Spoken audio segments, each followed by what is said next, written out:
C'était au dernier Conseil des ministres avant que le gouvernement n'aille en vacances. Un décret sur les faits religieux accueilli comme une victoire par les défenseurs de la religion traditionnelle. On en parle dans ce numéro de Surface de vérité avec Issaka Sourouema, chef coutumier Naba Boualga de Daouelgo. Il est le président de l'Association pour la tolérance religieuse et le dialogue interreligieux.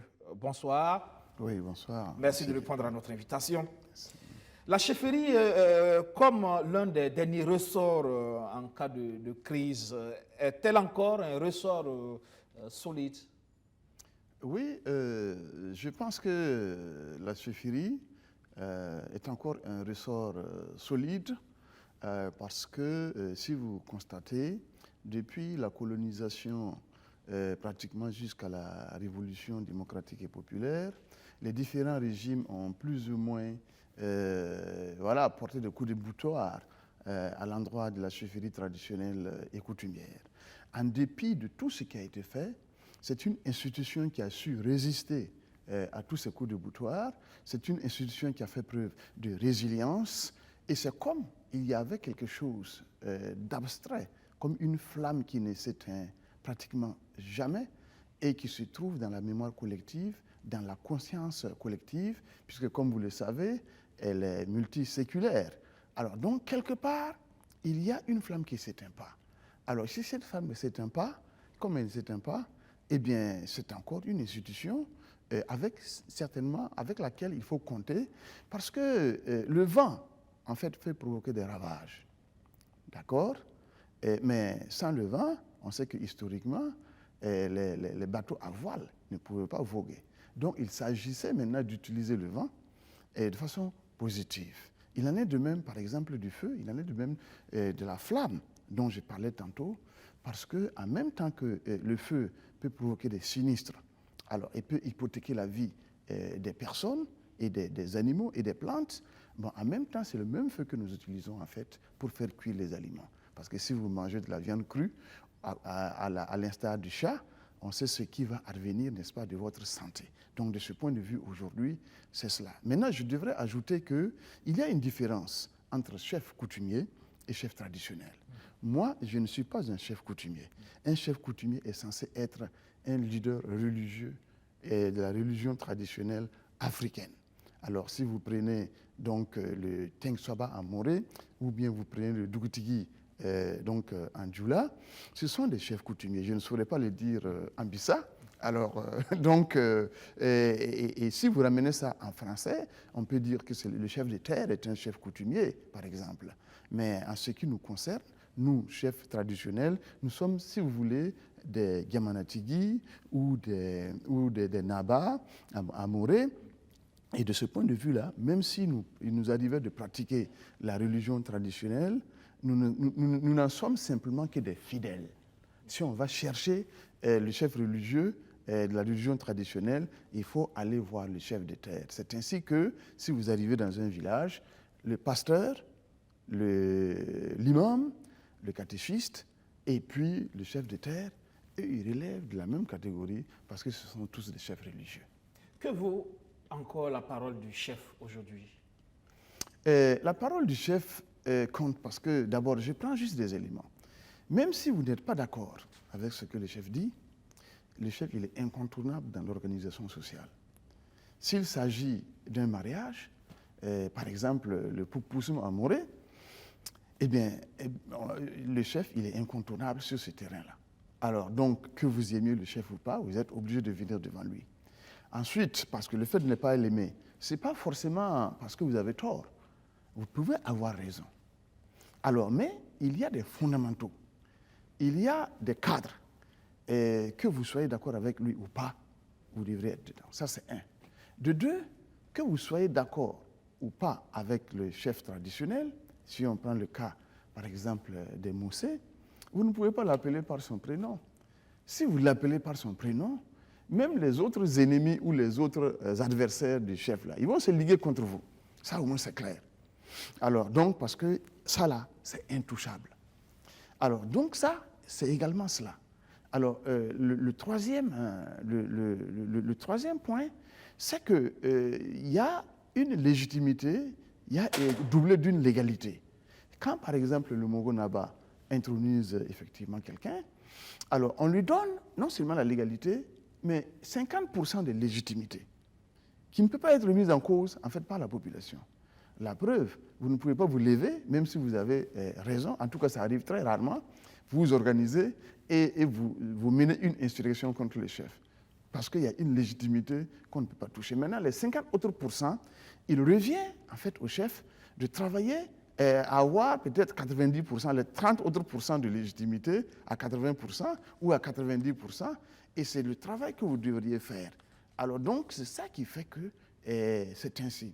Maintenant, au niveau du Mongo Naba, il peut arriver des situations au niveau de l'organisation traditionnelle où, d'accord, on décoiffe effectivement un chef. Ça n'arrive pas souvent, mais ça peut arriver, c'est une exception en fait qui peut arriver.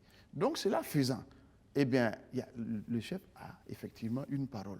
Maintenant, le chef, sa parole devrait effectivement être crédible. Quand, par exemple, on dit, voilà, vous êtes chef, on dit, ah oui, en politique, voyez-vous, tout ce que le chef dit, ça marche, etc. Ça ne se pose pas de cette manière. Parce que, moi, si je dis quelque chose, les gens peuvent effectivement dire, ah, comme c'est le chef qui a dit, nous, on est d'accord. Mais cela suppose qu'en amont, et en toute discrétion, et dans le secret des cases, par exemple, de ma résidence ou de mon domicile, je consulte un certain nombre de personnes qui peuvent être mes sœurs, mon épouse, mes frères, mes oncles, etc. Et puis, les notables qui sont autour de moi, pour leur dire, il y a telle décision que je vais prendre, qu'est-ce que vous en pensez? Alors, et les gens vont donner leur point de vue, on va synthétiser, et voilà. Bon, et je peux prendre en compte, bien sûr, leur point de vue, ou je peux leur expliquer, en fait, que moi, je préfère que ce soit, par exemple, cette position qui soit rendue publique, en lieu et place des vôtres, parce que. Donc, il y a une consultation préalable qui est faite, et en ce moment, quand on apparaît au grand jour et on pose le problème, les gens vont dire, bon, écoutez, bon, comme c'est le chef qui a dit, bon, on n'a rien à dire. Mais en fait, c'est parce que, à bien des égards, on n'est que le porte-parole, même si notre parole compte. Si vous ne faites pas cela, et pour des intérêts matériels, pour des intérêts politiques, pour des intérêts de quelque nature que ce soit, vous essayez, et un problème vous est soumis, et puis vous dites c'est comme ça. Mais à ce moment-là, votre parole ne va plus peser. Et donc, même si les gens ne vous désavouent pas publiquement, de par leurs faits et gestes, de par leurs réflexions, de par le discours que vous allez entendre autour de vous, alors, et même au marché ou dans les lieux publics, vous vous apercevrez qu'il y a un désaveu par rapport à ce que vous dites. Et c'est en cela que, dans le domaine, par exemple, de la politique partisane, j'allais en venir. Est-ce que dans ce contexte de la politique, justement, qui s'est enracinée dans nos sociétés, partout aujourd'hui on parle politique, est-ce que la politique, justement, n'a pas sali le bonnet? La politique, non. En fait, je ne pense pas que la politique a sali le bonnet. Parce qu'il faut d'abord partir de ce qui régit, par exemple, l'animation, de ce qui régit la vie politique au sens moderne du terme. Parce que si vous prenez la Constitution, qui est la première des lois, on dit que c'est la loi fondamentale. Alors, nous sommes considérés comme des citoyens. Alors, et donc, les chefs traditionnels, les chefs coutumiers, c'est des citoyens, en fait, comme tout le monde. Donc, si on part de ce principe, on ne peut pas, par exemple, interdire, on ne peut pas non plus jeter l'anathème sur les chefs traditionnels qui sont politiquement, qui participent, n'est-ce pas, à la politique partisane. Alors, parce que c'est des citoyens comme tout le monde. Alors, ce que l'on peut simplement souhaiter, c'est que, je dis bien, c'est un souhait. Alors, en même temps que les textes permettent aux chefs de compétir politiquement, ce qu'il faut souhaiter, c'est qu'au regard, par exemple, de leurs fonctions, on prenne la décision, enfin, à leur niveau, ça c'est individuel, de dire, bon, étant donné que si vous êtes dans un village ou dans un quartier, alors que quel que soit le parti auquel quelqu'un appartient, vous êtes son chef. quelle que soit la religion à laquelle, par exemple, quelqu'un appartient, vous êtes effectivement son chef. Donc, si on part de ce principe, aller, par exemple, militer dans un parti, c'est quelque part être partisan. Or, en réalité, tous ceux qui sont dans les partis politiques vous reconnaissent comme chef. Il peut arriver qu'en étant partisan, alors ceux qui ne sont pas dans votre parti politique aient un autre regard sur votre gouvernance. Vous ne faites plus consensus. Voilà, ça, il peut arriver effectivement que le consensus ne soit plus à l'ordre du jour. Alors, et si vous êtes également, j'allais dire, vous appartenez à une religion, même à la religion traditionnelle, même si vous appartenez à la religion traditionnelle, et tous ceux qui appartiennent aux autres religions, notamment les religions abrahamiques, vous êtes leur chef. Donc, vous ne pouvez pas, sous l'angle, par exemple, de la religion traditionnelle, pratiquer de la discrimination. Vous êtes seulement un fidèle, donc vous devez également dépasser cela et ne pas travailler à privilégier, par exemple, la religion à laquelle vous appartenez par rapport aux autres religions. C'est pour ça que le chef, quand il y a une fête, que si c'est une fête, par exemple, chrétienne, alors même s'il n'est pas chrétien, alors il lui est fait, voilà, les autres, on va venir le saluer, il doit apporter sa contribution pour l'organisation, par exemple, des festivités. Si c'est une fête musulmane, il peut envoyer le mouton, il peut envoyer, en tout cas, ce qu'il a, et puis, pour participer à cela. Il en est de même, par exemple, pour ce qui est de la religion traditionnelle. Bref, pour la religion traditionnelle, vous pouvez envoyer peut-être une somme, si vous estimez que acheter une chèvre ou un mouton, alors pour donner au chef de terre, ça vous pose problème. Si vous envoyez une enveloppe, libre à eux, par exemple, d'utiliser ça comme ils veulent. Donc, ce qui fait qu'il y a un parallèle entre les religions et entre la politique, effectivement, partisane, parce que le chef, il est supposé, en tout cas, être au-dessus de tout cela. Supposé, ce n'est peut-être pas possible, mais on doit percevoir dans son comportement et dans son discours un effort pour s'élever effectivement au-dessus de la mêlée. Parce que ça a légitimité aussi ce jour-là. Mais pourquoi tant d'engouement pour les chefs politiques, partisans surtout? Ah oui, ça c'est une très bonne question, parce que moi je tiens ce discours parce que peut-être avec mon parcours, j'ai un minimum sur le plan matériel qui me permet en tout cas de faire face à un certain nombre de défis. Alors, c'est certainement pas suffisant, alors, mais bon, ça me permet en tout cas de maintenir ma tête hors de l'eau. Alors, mais il y a des chefs qui ne sont pas logés, par exemple, à la même enseigne, par exemple, que moi. Donc, si vous les voyez peut-être pratiquer, avoir certains comportements, ça peut être lié à la question matérielle. Et vous savez que, comme disait le philosophe, pour pratiquer la vertu, il faut un minimum de bien-être matériel. Alors, et dans nos traditions, alors on va vous dire que celui, par exemple, qui n'a pas mangé la nuit, il ne peut pas faire preuve d'exemplarité dans son comportement au sein de la société. Donc, ça veut dire que même si nous sommes des êtres qui disposent d'un esprit, d'une âme, nous avons besoin naturellement de manger pour que l'esprit et pour que l'âme puissent s'exprimer avec plénitude. Alors, donc ça peut expliquer cela. Ensuite, je pense également qu'il peut arriver que des contraintes, parce que ça dépend des différentes catégories de chefs, des contraintes qui ne sont pas forcément matérielles, soit par amitié. Alors, les gens se disent, bon, moi j'ai un ami qui est dans un parti d'opposition, j'estime qu'il faut que je le soutienne, alors, ou bien qui est dans la majorité, il faut que je le soutienne, mais ça, c'est à un niveau strictement personnel. Mais comme le Mogo Naba, en ce qui me concerne, a donné le ton en disant qu'il ne fait pas de la politique, il ne souhaite pas qu'on mêle son nom à la politique. Si vous organisez un meeting et vous êtes un chef, vous prenez la parole, alors il faut faire table rase, il faut faire fi du nom de Sa Majesté du Mogo Naba. Alors évidemment, nous autres, en ce qui me concerne, avec le peu dont je dispose, je me dis que sur le plan personnel, c'est la voie à suivre. Ça peut ne pas être la position de Malheureusement, notre chef. on voit des ministres du Moronaba s'afficher clairement dans des partis politiques. Bon, ce sont mes supérieurs sur le plan traditionnel. Ce que je dis ne concerne que moi. Alors, vous me permettrez peut-être de ne pas opiner sur ces questions-là et qu'on se contente des théories générales. Et puis, voilà, en ce qui me concerne, en tout cas, c'est ma position.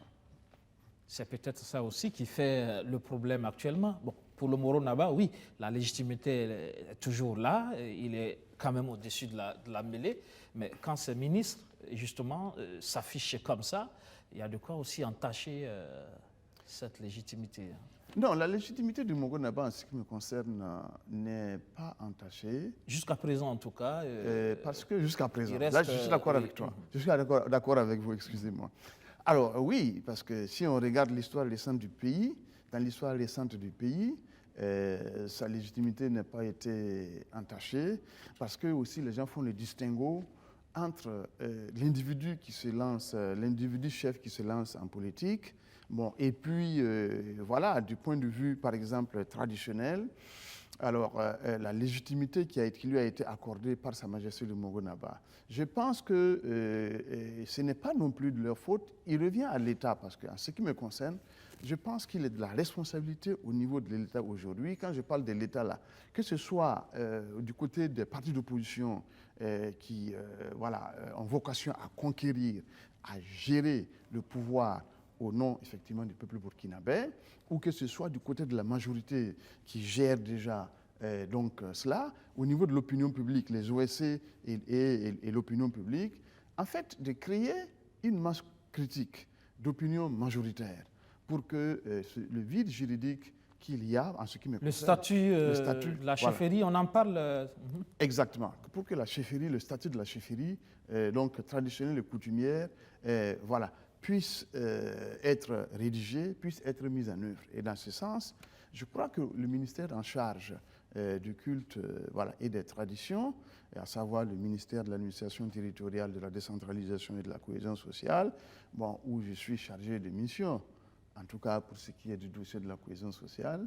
Alors, donc, je suis chargé de mission. Il y a une dynamique qui a été enclenchée, et c'est l'occasion pour moi de vous dire que il y a déjà eu des concertations régionales qui sont organisées au profit des chefs traditionnels et coutumiers.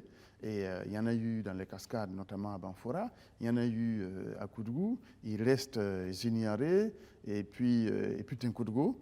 Et ça devrait effectivement d'abord écouter naturellement les chefs, parce que très souvent, on écoute insuffisamment le public, on imagine les besoins des gens, or en réalité ce n'est pas cela. Alors il faut aussi donner l'occasion aux gens de s'exprimer, et je crois que cette tendance est dans une bonne dynamique. Bon, je ne sais pas quand ça va arriver, mais en tout cas je me permets de vous faire la confidence, et au niveau de l'État en tout cas, c'est une bonne dynamique. Je crois aussi savoir, puisque j'ai participé à ces deux concertations-là, au niveau des chefs traditionnels, par exemple, et coutumiers, bon, il y a également cette dynamique-là. Je le dis, c'est nécessaire parce que mes supérieurs, sur le plan traditionnel et coutumier, m'excuseront, parce que si vous regardez les chefs qui peuvent naturellement participer à la politique, voilà, à la politique partisane, et qui peuvent se faire élire, je pense qu'il y a quelques groupes ethniques seulement, alors qui, du point de vue de leur organisation sociopolitique, sont vraiment en pole position. Et si on doit construire, si on doit parler burkinabé, si on doit parler des burkinabés ou du Burkina que nous devrons construire à travers un état de droit et un état-nation, et avec des poutres solides, et on regarde, moi, si je prends mon exemple, moi je suis persuadé qu'en tant que chef, si nous avons, vous et moi, nous sommes dans les mêmes conditions matérielles et nous sommes à égalité sur une liste électorale, je crois que moi j'ai plus de chances que vous en fait, d'être élu. Tout à fait. Compte tenu de l'organisation sociopolitique. Ce n'est pas parce que moi j'ai un mérite personnel. Même si je le mérite, c'est d'abord ça qui va être déterminant. Et quand on regarde, toutes les sociétés du Burkina Faso ne sont pas organisées de la même manière que ma société. Et donc, certains peuvent percevoir ça, d'ailleurs, et avec raison, comme une injustice. Et nous devons effectivement prendre conscience de cela et puis travailler sur le statut de la chefferie traditionnelle et coutumière pour que, effectivement, il y ait beaucoup plus d'équité. Alors, peut-être qu'on n'en est pas conscient, mais comme je l'ai dit encore une fois, mon parcours du point de vue social, et parce que je suis au carrefour de pas mal de sociétés au niveau du Burkina, dans mon éducation et dans la consanguinité, et j'ai également fait sociologie et anthropologie. Et ça, quand on analyse sous cet angle-là, bon, on peut ne pas être d'accord, ça peut ne pas être absolument vrai, mais je pense qu'il y a un minimum de vérité, un minimum de réalité. Et ça doit nous inspirer. Comprendre justement l'histoire des peuples, hein? C'est très important aussi. Oui, absolument. Même quand vous avez, quand on parle, les préjugés et les stéréotypes, par exemple, que l'on colle à certaines sociétés ou à certains groupes ethniques, il faut aller dans l'histoire pour comprendre cela. Alors, parce que c'est vrai qu'aujourd'hui, ces préjugés, ces comportements ne doivent pas avoir droit de cité. On ne doit pas les observer. Ces réflexions, on ne doit pas les mener. Mais c'est vrai. Mais en réalité, la construction du Burkina, aujourd'hui, nous ne sommes pas un État-nation. Nous sommes encore influencés par ce que nous avons comme un patrimoine historique. Et si moi, je vous prends M. Guibré et je vous amène au village, alors, et je dis, M. Guibré, voilà, il est extraordinaire, c'est quelqu'un de très bien, tout et tout. Les gens n'auront pas, en tout cas, je suis persuadé, la majorité va prendre pour argent comptant. Même si vous êtes l'incarnation du grand Satan, la majorité va prendre ça pour argent comptant. Alors, donc ça veut dire quoi? Ça veut dire que s'il y a des préjugés qui vous concernent, les gens vont dire, bon, c'est pas grave, c'est certainement, voilà. Bon, le chef l'a dit, alors il n'y a pas de raison qu'on ne croit pas. Le reste, là, c'est à vous de travailler. Alors, mais s'il y a des préjugés qui vous concernent, et moi je dois vous juger, je dois aller, de par le passé, pour voir, dans le cadre, par exemple, de nos sociétés, c'est quel type de rapport qu'il y a eu dans nos sociétés, entre nos sociétés, votre société à vous et ma société à moi. Ensuite, aujourd'hui, vous êtes né là où nous savons, ne serait-ce qu'à écouter votre accent. Alors, je ne suis pas certain qu'avec votre nom, vous ayez nécessairement le même comportement. Alors, et donc, quand on est né ailleurs, ça aussi c'est possible. Et quand on prend les Moussés qui quittent le village et qui vont par exemple à Bobo, là aussi, effectivement, ils viennent avec des schémas du village, ils sont formatés. Alors, en même temps que c'est difficile d'accepter leur comportement, en même temps, on doit faire également l'effort de comprendre. Alors, donc, de ce point de vue, je crois que nous vivons ensemble, mais nous ne nous connaissons pas, en tout cas pas suffisamment. C'est très important. Il y a des brassages du point de vue des relations matrimoniales. Il faut encore apprendre à se connaître. Voilà. Pour se comprendre. Il y a le vivre ensemble, mais il n'y a pas le bien vivre ensemble. Parce que ce n'est pas une société, ce n'est pas un assemblage d'individus ou de groupes d'individus. Au Burkina, on vit ensemble, mais la question du bien vivre ensemble, c'est surtout ça le problème. Oui, c'est pour ça que le débat aujourd'hui, en sciences sociales, ce n'est plus le fait de vivre ensemble. Même en France, on ne parle pas de vivre ensemble. De moins en moins, en tout cas, on en parle. On parle du bien vivre ensemble, parce que vous avez vu tous les remous sociaux qui ont eu cours là-bas. Alors, en France, je cite la France parce que, bon, comme c'est la puissance colonisatrice, voilà. Et donc, on parle de plus en plus de cela. Et la cohésion sociale, il y a des relations matrimoniales, c'est vrai. Il y a des brassages, c'est vrai. Mais en réalité, ça, c'est à l'échelle des individus. Bon, moi, je vois, par exemple, mon garçon, de 24-25 ans, bon, il voit par exemple, une fille qui est différente qui n'est pas de mon groupe ethnique. Bon, ils s'amourachent l'un l'autre et puis voilà, ils se marient. Ça, c'est à un niveau individuel. Mais à un niveau macro, ça c'est un niveau micro. Mais à un niveau macro, on ne voit pas cela. Les préjugés ont encore cours. Alors, les iniquités du point de vue du traitement, ont encore cours. Et quand je dis ça, en fait, je ne juge pas les gens. C'est une affaire de système. Moi, à la place, par exemple, de ceux qui dirigent, peut-être que j'aurais fait pire. J'ai l'avantage de ne pas être là-bas. Bon, mais voilà, j'ai l'avantage de ne pas être là-bas. Et donc, je peux jouer le beau rôle, donc, en parlant et en distribuant des leçons de morale à gauche et à droite. Mais en ce qui me concerne, je ne peux pas faire différemment. Alors, en tout cas, ça va être difficile de faire autrement les choses telles que les gens le font, par exemple, aujourd'hui, parce que je n'ai ni l'expérience politique pour le faire, ni les relations nécessaires pour le faire, alors, ni sur le plan intellectuel, les capacités pour le faire. En tout cas, donc ça veut dire, mais j'ai au moins le droit. Que le discours politique tend justement à aggraver cette fissure et à engendrer ce repli identitaire, ces problèmes de communautarisme, justement. Oui, pas le discours politique dans son ensemble, mais il y a malheureusement des discours... Le politique en fait une exploitation, malheureusement. Oui, mais pas forcément. Il ne faut pas avoir une vision globale. Parce qu'en réalité, si c'était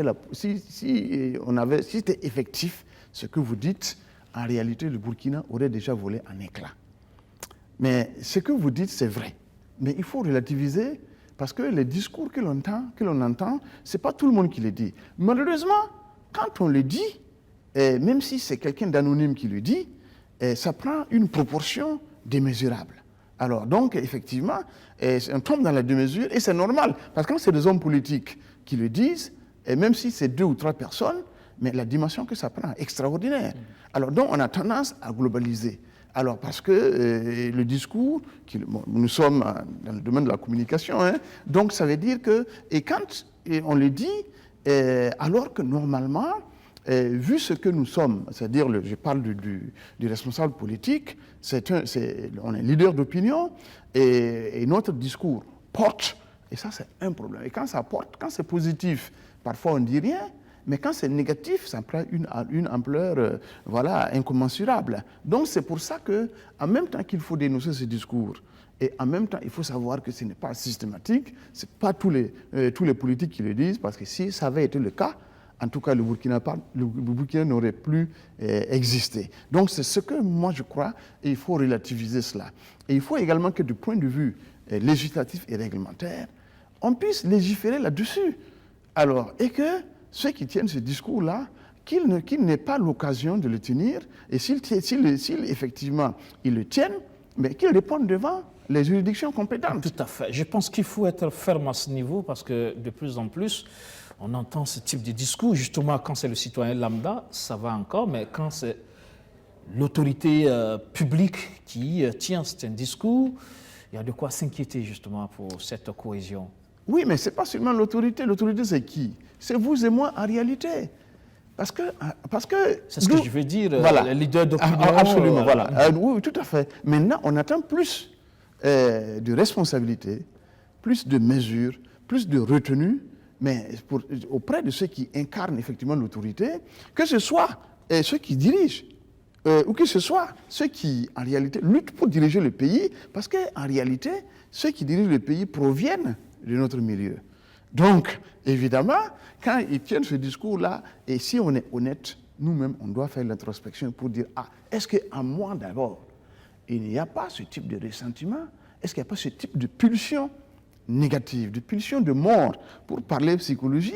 Parce qu'en réalité, ce qui est négatif est en nous. Et donc, qui nécessite seulement des occasions ou des opportunités ou des circonstances favorables pour s'exprimer au grand jour. Je dis ça parce que quand vous voyez l'autorité politique, par exemple, qui s'affiche avec, par exemple, un groupe d'autodéfense considéré par d'autres communautés comme des bourreaux, il y a de quoi véritablement créer encore ce fossé. Oui, mais là encore, je pense que au départ, si vous regardez les groupes d'autodéfense, c'est parce que quelque part, nous qui avons dirigé le pays, je le dis parce que j'ai été un acteur de la Révolution, après j'ai été un acteur politique, mais avec ma fonction sociale aujourd'hui, j'ai estimé qu'il n'était plus opportun pour moi d'y aller. Mais j'ai une part de responsabilité parce que, avec cela, Donc, elle est peut-être minime, bon, mais elle existe quand même. Alors, donc, si on regarde ce qui s'est passé, il y a eu une dynamique tendancielle d'une certaine irresponsabilisation de l'État. Irresponsabilisation, pas au sens moral, voilà, mais au sens technique, au sens juridique du terme. Alors donc, et quand il y a eu cette tendance au niveau de la population, vous savez, la nature a horreur du vide. Hein. J'explique que je ne justifie pas. Alors, parce que moi-même, j'estime que quand je vois l'existence de Kourougo, ça veut dire que j'ai participé à la faillite de l'État. Alors, il peut ponctuellement résoudre des problèmes comme dans mon village. Si moi je dis que le Kourougo au village n'existe pas, d'abord les gens vont commencer à dire, mais écoutez, ce chef-là, il n'est pas clair. Hein? Alors, il est contre nos intérêts, etc. Parce qu'à un niveau individuel ou à un niveau donc, micro, en fait, on ne peut pas apporter de réponse. C'est au niveau de l'État qu'il faut apporter la réponse. Et les programmes des partis politiques, que ce soit au niveau de l'opposition ou au niveau donc, de la majorité, il faut qu'il y ait une réflexion par rapport à cela. Parce que, et nous, chefs traditionnels, on ne peut rien faire parce que c'est un phénomène que nous-mêmes nous ne connaissons pas. Parce que dans le contexte traditionnel, on n'avait pas besoin de prison, on n'avait pas besoin de police, on n'avait pas besoin de gendarmerie. Tout ça, c'était dans la tête des gens. C'est pour ça qu'on dit que la coutume gouverne et le chef ou le roi règne. Aujourd'hui, vous voyez, il y a beaucoup de prisons, et on recrute des gendarmes, des policiers. Je ne suis pas contre parce que c'est l'État moderne. Alors, mais on a l'impression que plus on a recrute, ça ne règle pas le problème. Plus on a des problèmes. Donc, je voudrais d'abord expliquer les circonstances de la naissance, en fait, des Kourougo. Donc, ils peuvent rendre service, ils rendent service, mais comme c'est des institutions comme ça, qui sont nées comme une génération spontanée, ex nihilo, on ne sait pas ce qui peut arriver. Donc, quand on regarde en effet, ce qui s'est passé à Yirgou, il faut le dire, c'est vraiment pas acceptable. C'est vraiment pas acceptable. Et s'ils sont venus effectivement au niveau de l'autorité était là, il faut d'abord peut-être qu'au niveau de l'organisation, des organisateurs, on sache, parce que je n'ai pas ces éléments-là. Et normalement, mon point de vue, c'est qu'il n'était pas souhaitable qu'ils y soient. Maintenant, il faut comprendre peut-être les circonstances dans lesquelles cela est arrivé. Je n'ai pas ces éléments-là, et ces éléments auraient pu me permettre d'opiner de façon un peu plus pertinente. Donc, la nature est en horreur du vide. Et vous savez, chez les Mossé, il y a un proverbe qui dit, quand le Mouara n'a pas sa tête, je crois, il perd la tête. Et c'est ça le problème. Et donc, s'il n'a pas la tête, il perd la tête du point de vue de l'organisation pyramidale en fait, de la société. Et je vous l'ai dit, à Pinsa, ce qui est arrivé, les autorités traditionnelles, les autorités politiques ont tout fait, en tout cas, puisque moi je connais la région. J'ai visité jusqu'à Yirgou, jusqu'à Tuekiergo, etc., etc. Et les chefs, moi je connais plein de chefs qui sont aujourd'hui à Kaya. Alors, par exemple, parce que... Alors, donc l'autorité politique et puis l'autorité traditionnelle ont tout fait pour que ce qui est arrivé à Yirgou n'arrive plus à cause de cela.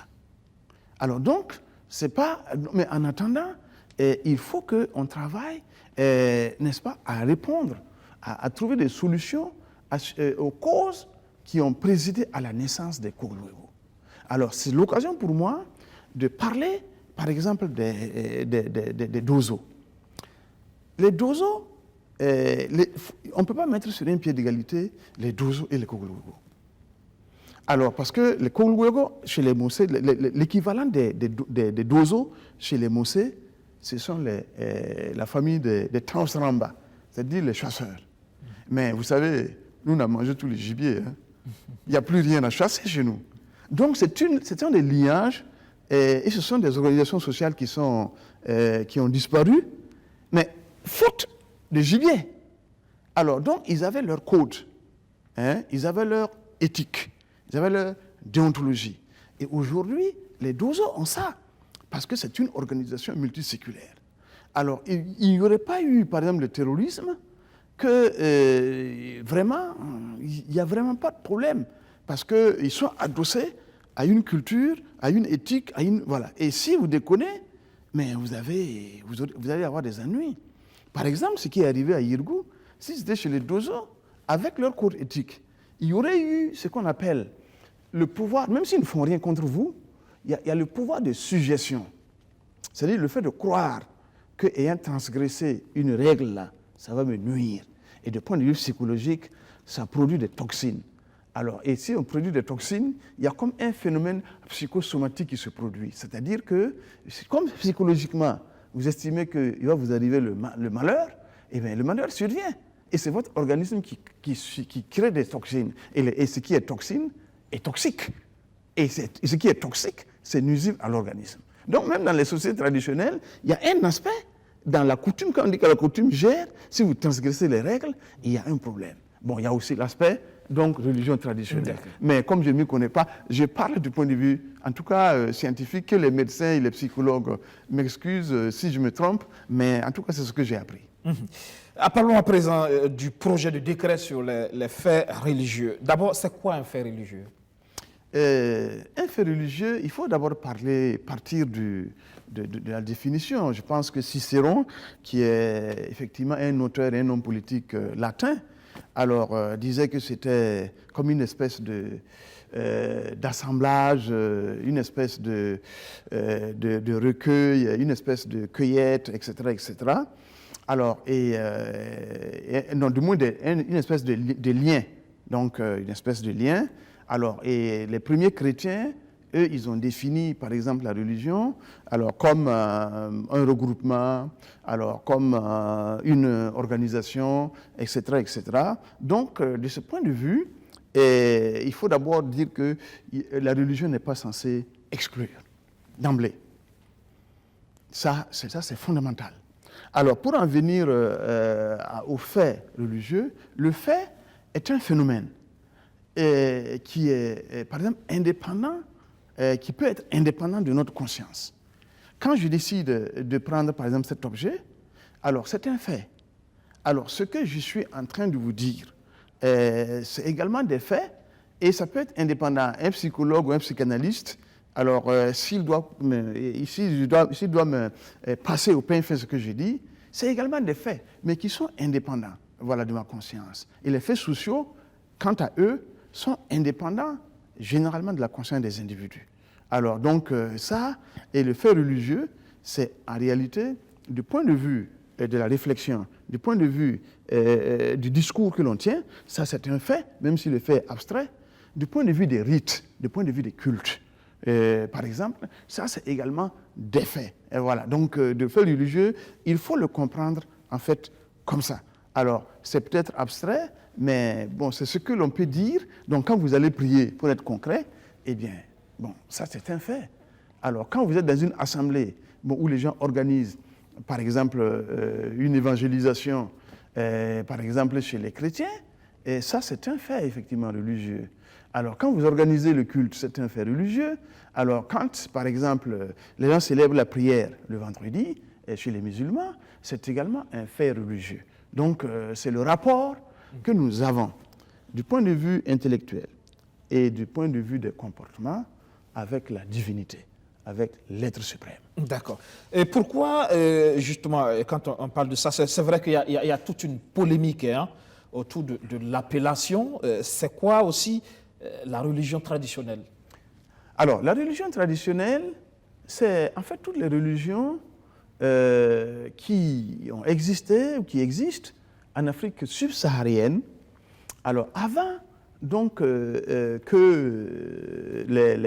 comment dirais-je, avant l'islamisation et avant donc la christianisation. Elle est plurielle. Alors, elle est plurielle. Elle est plurielle, mais il y a des universaux, c'est-à-dire qu'il y a des dénominateurs communs dans les religions traditionnelles. C'est quoi? D'abord, en dernière instance, on croit toujours à un être suprême. Et ça, c'est exactement comme les religions abrahamiques, donc qui sont le judaïsme, le christianisme et puis l'islam, du point de vue chronologique. Alors donc, il y a l'être suprême qui existe, et ça c'est un fait. Il y a aussi le fait qu'on dépend de l'être suprême, qui existe indépendamment de notre conscience. Alors ça c'est également un fait et c'est pratiquement la même chose que dans les religions abrahamiques. Bon, il y a également que nous pouvons soumettre nos doléances à cet être suprême. C'est également la même chose. La différence, c'est qu'il y a les ancêtres, il y a des êtres ou des choses que l'on estime, peut-être on peut les appeler des divinités mineures, ou on peut appeler les objets de culte, derrière lesquels, alors, et c'est des interfaces, ou des couroirs, voilà, et même également les ancêtres, par lesquels on est obligé de passer pour avoir accès à l'être suprême. Et là, donc ce n'est pas la religion ancestrale, parce que dire que c'est une religion ancestrale, ça veut dire qu'on croit simplement aux ancêtres. Or, les ancêtres, c'est seulement des interfaces, ce sont seulement des interfaces. Parce qu'on justement, on parle de religion traditionnelle africaine, de religion ancestrale, de religion coutumière. Bon, alors, je vais juste ajouter que c'est comme au Moyen-Âge, avant, enfin, que les chrétiens m'excusent si je me trompe, mais en tout cas, les doléances étaient présentées aux saints, alors, et charge maintenant aux saints de présenter les doléances à Dieu. Alors, donc, à un moment donné, on a dit, il vaut mieux s'adresser à Dieu qu'à ses saints. Mais pourtant, dans la religion traditionnelle, nos saints-là, ce sont ceux qui sont décédés, et ce n'est pas n'importe quel ancêtre, c'est ceux qui ont fait preuve de rectitude morale, alors au sein de la société, qui sont considérés comme des saints. Donc c'est pratiquement la même chose que pour ce qui est du christianisme. Alors, quant aux appellations, par exemple, d'abord, c'est la colonisation. Avant eux, c'était les explorateurs. Avant la colonisation, et puis les négriers, et ceux qui ont pratiqué la traite négrière, qui regardaient nos sociétés comme quand on dit animisme. Ça veut dire que quand moi je tiens ça, je crois au caractère animé donc, de cet objet. Donc c'est un être auquel je crois, ce qui est faux. Quand on dit également que c'est le paganisme, ça c'est également historiquement, pagus, en réalité, on opposait le pagus à ceux qui vivaient en ville, à ceux qui vivaient dans les cités. Donc c'était les paysans, les villageois, etc. Après, ça a pris une connotation en fait péjorative. Bon, et c'est tous ceux qui ne sont pas chrétiens. Alors ça, c'était d'abord objectif. Mais après, quand on a utilisé ça contre ceux qui sont non chrétiens, avec une connotation pas améliorative, c'est-à-dire pas une connotation positive, mais une connotation péjorative. Donc ce n'est pas, à mon sens, du point de vue en tout cas socio-anthropologique, ce n'est pas du paganisme. Donc c'est une religion, de mon point de vue, à part entière. Il y en a qui vont dire que c'est satanique, etc. Mais en réalité, le satanisme existe dans toutes les religions. Je vais dire, une religion, une croyance, on peut l'utiliser à bon comme à mauvais escient. Et la preuve, il y a l'église de Satan qui s'inspire de la Bible. Je crois également qu'il y a des chefs religieux qui ont, en tout cas, qui semblent avoir... s'inspirer de la Bible pour faire du mal. Ah oui, mais... s'inspirer du Coran pour oui, faire absolument. du mal. Donc, comme la religion traditionnelle également, il y en a qui sont spécialisés dans ça. Mais le chef de terre, à ma connaissance, ne jette pas de sort. Il y a un code. Et il doit pratiquer. Si tu viens avec tes doléances, c'est un devoir pour lui de le faire. Mais il y a des gens qui ne sont pas des chefs de terre, qui ont des fétiches chez eux parce qu'ils les ont créés. En tout cas, un bon chef de terre, un bon dougutigi, là, si tu vas dire, ah oui, il faut faire du mal à un tel, ah non. Si tu dis que j'ai des problèmes avec des gens, voilà, il faut m'aider à ce que ces problèmes n'existent pas. Là, il a la volonté, mais il y a des gens, avec leur fétiche dans leur caste, les gens viennent d'ailleurs, et puis disent, ah oui, il y a ci, il y a ça, je veux que tu nuises à un tel ou à tel autre. Et partout, on peut utiliser. Mais pourquoi le chef de terre, quand il apparaît en public avec ses attributs, les gens sont... Mais il y a des gens, que ce soit dans le milieu des chrétiens, dans le milieu des musulmans, il y a des gens qui font ça. Mais quand ils arrivent en public, bon, c'est eux qui sont les plus respectés. Bon. Deux poids et deux mesures. Or, nous venons de là-bas. Si vous n'êtes pas pratiquant de la religion traditionnelle, votre père l'a été, où il est. Si votre père ne l'a pas été, votre grand-père l'a été, et ainsi de suite. De toute façon, chez nous, on dit qu'on est chrétien, on est musulman, mais on est tous voilà. De la religion traditionnelle. Même si on n'est pas dedans, ayons du respect. Quelque part, on est dedans quand même. Voilà. Bon. Quand bien même on est chrétien ou musulman. Bon, je ne vais pas rentrer dedans, mais en tout cas, même si on n'est pas dedans, il faut qu'effectivement on respecte. Voilà, parce qu'eux, ils ont été suffisamment tolérants pour nous laisser embrasser le christianisme, embrasser l'islam. Mais si notre premier ennemi devient justement ceux qui pratiquent la religion traditionnelle, sans faire de distinguo entre ceux qui créent leur fétiche, leur quoi dans leur case pour nuire aux gens, et les chefs religieux traditionnels. Je ne crois pas que c'est une religion, justement. Eh oui, mais ils ont tort. Ils ont tort. Parce que la définition de la religion, là, je vous l'ai donnée. Donc, il n'y a pas, du point de vue scientifique, eh bien, il n'y a rien à redire. Parlons des missions de l'ONAFAR, l'Observatoire national des faits religieux. Ça consiste en quoi, ces missions? Bon, je ne suis pas un membre de l'ONAFAR, mais comme nous travaillons ensemble et que j'ai aussi lu, je ne pourrais pas définir ça selon le décret qui a été dit, mais je peux dire simplement que l'ONAFAR œuvre à renforcer également les capacités d'un certain nombre de corporations, dont la nôtre, la corporation des communicateurs, qu'ils soient confessionnels ou que ce soit des médias commerciaux ou des médias communautaires, pour que dans le discours, cela change. Voilà, il faut adopter notre discours. Le deuxième élément que je peux dire, c'est que l'ONAFAR travaille à prévenir les conflits interreligieux. Alors, et parce que là, effectivement, si on prévient, la meilleure façon de traiter d'un conflit, c'est d'essayer de le prévenir. Mieux vaut prévenir que guérir. Et ensuite, alors, s'il y a des conflits ça et là, alors entre intra-religieux et interreligieux, alors ça relève également de la compétence de l'ONAFAR de faire ce travail. Administrativement, l'ONAFAR relève du ministère en charge des cultes, et puis techniquement, la tutelle, c'est le CSC. D'accord. Alors, le projet de décret, on en parle justement, considéré par vous, chefs traditionnels, comme une victoire. Quelle importance, ce décret? Non seulement c'est les chefs traditionnels, mais également notre association, à savoir l'Association pour la tolérance religieuse et le dialogue interreligieux, puisque nous avons commencé pratiquement depuis 2008 à faire le plaidoyer, soit en rencontrant des personnalités, soit en écrivant des articles de presse, soit en animant en tout cas les médias sociaux et les réseaux sociaux. Alors donc, pour ce qui est, par exemple, du décret, les chefs traditionnels sont naturellement tout à fait contents de cela. Les chefs coutumiers, autant pour moi, sont contents de tout cela, parce qu'en réalité, quand l'ONAFAR allait sur les tiges, je prends juste un exemple, pour procéder à de la médiation entre, par exemple, les chefs traditionnels, les chefs coutumiers, pardon, et puis, je ne sais pas, les chrétiens ou des musulmans. Alors, la mission est composée d'un évangélique ou protestant, d'un catholique, d'un musulman. Et quand vous arrivez, il y a des musulmans qui sont protagonistes au conflit. Il y a des chrétiens qui sont protagonistes au conflit. Et ils ont des répondants au sein de la mission.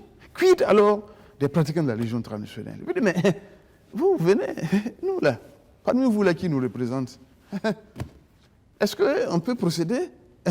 Voilà. Et quand vous voulez, par exemple, la terre pour construire une église ou pour construire une mosquée, qui vous donne la terre? Il y a un chef de terre quelque part. C'est nous. Bon, donc, c'est non seulement injuste, mais inique. Ce n'est pas équitable.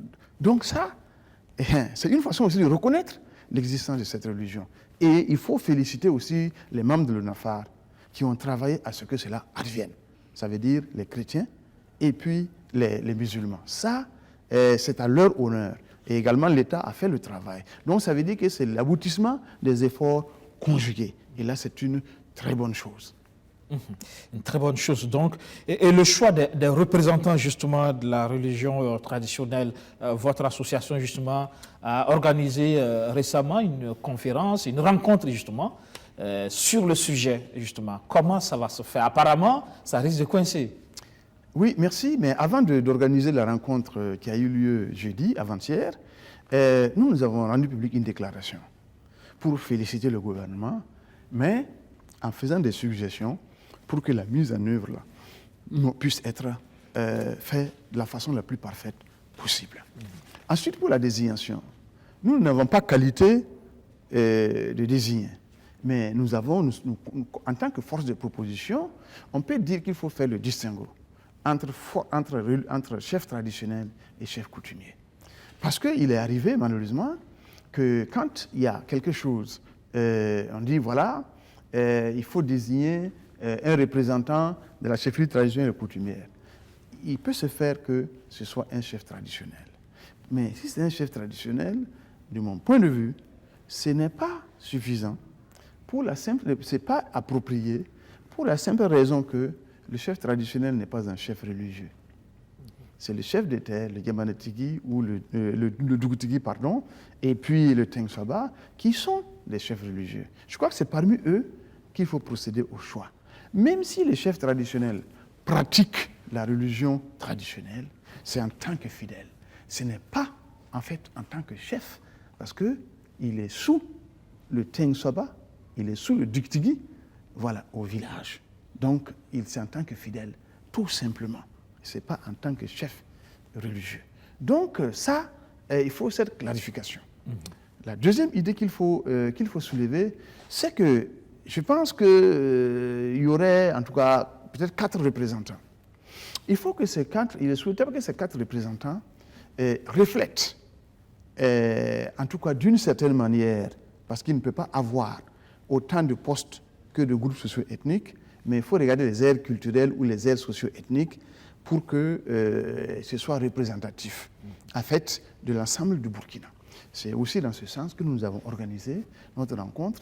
Les participants sont venus des 4 coins du Burkina, donc des chefs de terre ou leurs représentants, et on leur a expliqué voilà en quoi cela consiste, le contenu du décret, et ce qu'il est souhaitable qu'eux, ils apportent comme contribution pour une meilleure connaissance de cette religion, parce que les gens sont basés sur des étiquettes, des stéréotypes et des prénotions qui n'ont absolument rien à voir avec la réalité.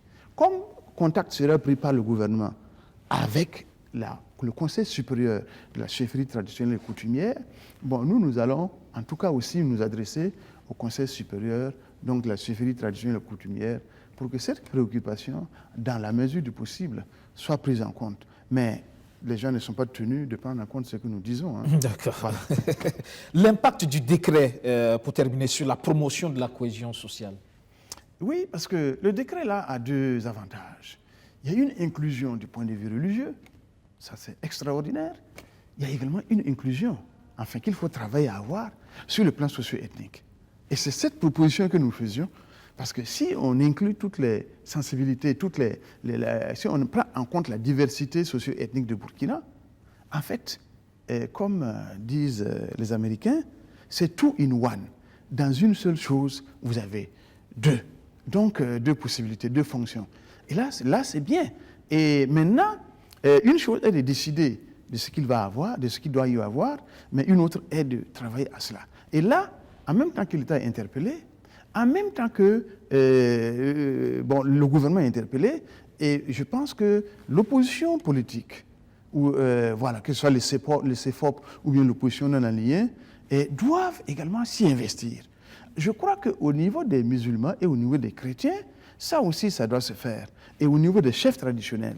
Parce que dans le contexte Mouaga, vous êtes un chef religieux, mais vous relevez, si c'est du point de vue de la vie sociale, du chef traditionnel, ou du roi, ou du chef de canton. Donc, c'est un peu ça. Parce qu'il y a des villages où il n'y a que des chefs, par exemple, de terre, ou des chefs coutumiers qui gèrent. Donc, si vous prenez Tengango n'a pas un chef comme moi. Gilungu n'a pas un chef comme moi. C'est des chefs coutumiers qui dirigent. Bon, ça, c'est pareil. Donc, ça veut dire que c'est une convergence. Hein, c'est une action coordonnée.